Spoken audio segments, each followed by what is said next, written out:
এটি হলো বাংলাদেশের সবচেয়ে বড় গামছার হাট। আর এই হাটে কেবল বিক্রি হয় বিভিন্ন রঙের ছোট থেকে বড় সব রকমের গামছা। প্রাকৃতিক সৌন্দর্যের পাশাপাশি তাঁত সমৃদ্ধ জেলা সিরাজগঞ্জ। তাঁতিদের নিপুণ হাতে তৈরি এসব গামছার গুণগত মান ভালো হয়, চাহিদা রয়েছে পুরো দেশ জুড়ে। গামছা কেনাবেচার জন্য তাই প্রায় 100 বছর আগে সিরাজগঞ্জের পাঁচিলিয়াতে গড়ে ওঠে এই গামছার হাট। প্রতি সপ্তাহে শুক্রবার এবং মঙ্গলবার খুব ভোরবেলা থেকে শুরু হয় এই হাট, শেষ হয়ে যায় সকাল 9টার পরপরই। খুব ভোরবেলা আলো ফোটার সঙ্গে সঙ্গে নিজেদের তৈরি রং বেরঙের গামছা নিয়ে হাটে আসেন তাঁতিরা। এক হাত থেকে প্রকারভেদে 6 হাত লম্বা গামছা পাওয়া যায় এখানে।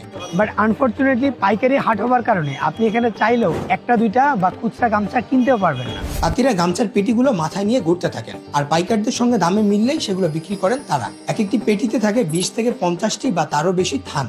এরকম গামছার পেটির এক একটি থান থেকে হয় 4টি করে গামছা। রয়েছে ক্ষুধা লাগলে হালকা নাস্তার ব্যবস্থাও। খালি গামছা নয়, তাঁতিদের জন্য বান্ডিল বান্ডিল সুতাও বিক্রি হয়। আর এসব সুতার কাউন্ট হয়ে থাকে 20 কাউন্ট থেকে 100 কাউন্ট পর্যন্ত। স্থানীয় গ্রাম থেকে আসা বিভিন্ন রকমের ও বিভিন্ন রঙের সুতা পাওয়া যায় এখানে। এরকম এক একটি বান্ডিলের সুতা থাকে 4.5 কেজি করে, আর এসব সুতা দিয়ে কেবল গামছাই তৈরি হয়। উত্তরবঙ্গের সর্ববৃহৎ এই গামছার হাটে বিক্রিও হয় বেশ ভালো। ব্যবসায়ীদের মতে প্রতি হাটে প্রায় 3 থেকে 4 কোটি টাকার গামছা ও সুতা বিক্রি হয় এখানে।